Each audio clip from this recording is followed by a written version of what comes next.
So isip sumpay sa buhat, di lang ta sumpay sa buhat, sumpay ta mismo ni Kristo. Di lang sumpay sa buhat ni Kristo, sumpay kita ni Kristo. Then isip ni sumpay ni Kristo. May iso ang kinahanglan ng tamakaambo na ang buhat sa Dios sa usa ka bahin nag-agad kaayo sa nahimpit nga espiritu bahin sa Dios. Sa side sa Dios nag-agad ang iyang buhat sa espiritu nahimpit. Kaya sa side na to nag-agad ang buhat sa Dios sa pagkahiusa. Amen. Salamat sa Ginoo. Kung wala'y nahimpit ng espiritu, di man kabuhat ng Diyos. Pero bisan pag nana ang nahimpit ng espiritu, kung dili ta mahiusa sa atong bahin, dili gyud gihapon ta mahimog sumpay sa iyang buhat karon. Usa aron maligunan ang atong pagkahiusa, nagkinahanglan ta atong tulong kadagkong butang. Unsa to? Ang espiritu pag-ampo o tulong. Kaya unsa may makapaligon na to, unsa may makapahimo na to, unsa may makadominar na to, makarestrict na to, ngadto sa mga pag-ampo, ngadto sa espiritu, o ngadto sa pulong, kini na layong grasya sa Dios. Amen. Salamat sa Ginoo. Sa pagpamalandong na ito ba, magpasalamat yung kayo sa Ginoo nga dunay grasya sa Dios. Ang grasya sa Dios kung igsoon, dili magsigig pangayo. Ang grasya sa Dios, dili magsigig panugo. Ang grasya sa Dios kung igsoon, musangkap. Ang balawad, sige nagdiman, kini, kato, kana. Pero ang grasya mga igsoon, ikaw rin siya mapapit. Pinayin sa kapunto, manindot kayo, di ba? Ipamit sa po ang igsoon.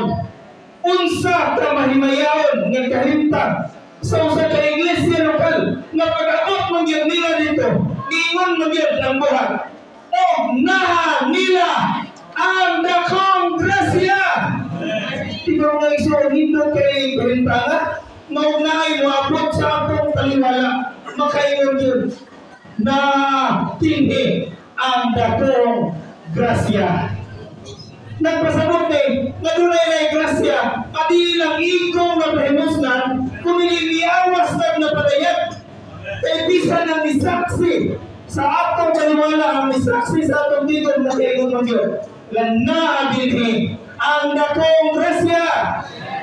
Pangigsoon, nakaabot na bata, aning kahimtangan, nga dimensyon din sa buhat, nga pag naay makadoon na to, makaingon yun ang igsoon man, o dili igsoon, makaingon yun nga, naagyo din eh. Ang dakong grasya sa Diyos. Amen. Ito na, siguro, naparulong po nila, na makaabot aning kahimtangan, na naagyo makadeklarar. Hindi lang kita, kundi ka na nakaginain ka. Lahat yung mga pagkinapunan, hindi na natin ipaposo, ingon nga, naalam ang grasya. Kundi inaanay makadeklarar lain. Pinahagi na sa ilang pag-sabon na to, pinahagi na sa ilang pagsaksi. Pagkapanghinatuod sila na kitihay ang grasya sa Diyos. Salamat sa Ginoo. Kini ang klase sa grasya ng Iso. Dili na ni siya initial na open niya. Nga ilan na sa grasya. Of course, abantin po siguro yun na ito ang atong pagkila sa grasya. Di po siguro itong tuk-up. Di na po siguro itong pabor. Sino ang grasya maging po yung pabor? Kaya yung natong isuong din siya mismo ang definition sa grasya na iyahang namataan. Ngayon mo siya na kanabang atong nadawal nabili yung tatangaya. Kaya ngayon grasya na. Di rumang kabalo kita sa atuang sa naturon na niya din dili na yung ganit kayo na siya abati. Diba? Kadang nadawal na ito manili yung tatangaya, mabaw na lang din na siya. Ubos na lang din na siya naminig. Pero mga iso, isan pa gani ang atong naanda nga definition sa grasya. Huwag tipagita, dili lang sa pag-ila. Kundi huwag kita sa pagsinati o sa pagpremolos. Kani ang Diyos dili gani sa matawag ng grasya, mitras, pilit mapahimuslan. Kay, tawag lang sa grasya kung mapahimuslan na siya. Pag-abot din sa basahon sa buwan, very particular na yun kayo. Lahat ang nato ang isuon, sa New Testament lang mismo, prevalent kayo ang grasya, nag-mention siya, ika-122. So, dili grasya, dili ni gamay nga topic. Kaya nga mo yung ginana mo yung ikadaghan, i-mention na puro grasya sa mga tugon. Kung what to punta sa connected words ni Wintesley, ako niya walang mga 1994 o 1997, na siya chapter sa iyang particular na basahon. 100 aspects of grace ang iyang i-release.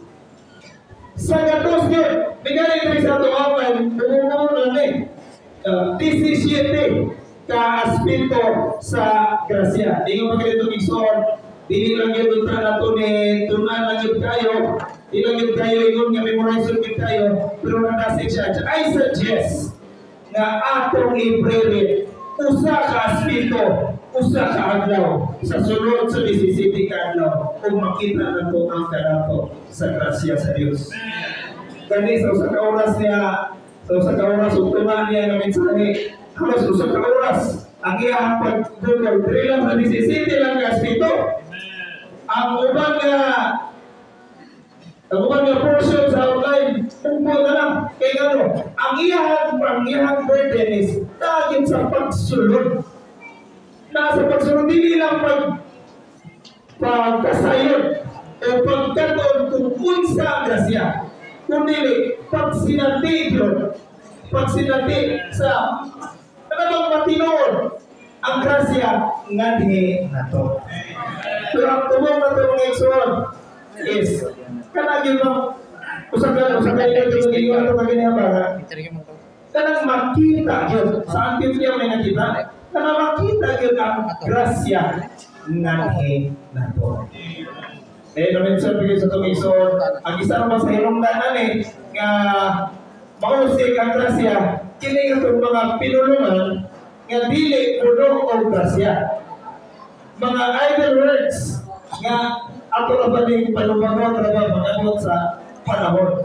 Pero mga igsoon, kung ato daw tutukan, kami na ning mga aspeto sa grasya, ato ibasa ampo, kining mga naadini, kining 17. Agyan mo ito ganyan, kining 17 ka aspeto sa grasya, pasin pa, kung minusan ang mga pagpangulong na ito na walay bili. Kaya atong tulungan, pisan sa atong pinulungan, mapuno ta o grasya. Kung sa ipaagi aron magmadagayaon, magpakuskanon ang buhat sa Ginoo. Dili man daw ng mga igsoon nga nangugat o pinamadlong sa mga igsoon nga nang dili man tayo nani. Nga nang dili man mo ingon nato. Ingon nani ang tamo. Ingon nani ang tata. Kinigilo ta ang buhaton. Dili ang bulos. Bisan kung saan na ito pagpamusok, bisan pa kung saan nakanagong tingo, ang nagpuno sa rin mga igsoon, kung ang nagdasi, puno grasya. Kaya kung namulong siya, mayroon ang igsoon, naagin ko'y grasya nga nalawa, anay igsoon na. Di na sa kinahanglan ng igsoon, di na sa kinahanglan ng ubos, gabuhatan abantita, inanin tato, inanin tani, sa ako lang ipaambit na pulong, doon na nasay na paagay ng grasya. Hindi ka naman igsoon na agyot o nag-agat yung tanan sa atong pagpahibulos sa grasya. Hangtod nga dili na lang kita may mahimong enjoyer. Isa ng tao sa atong palibot makakita o makadawat sa grasya.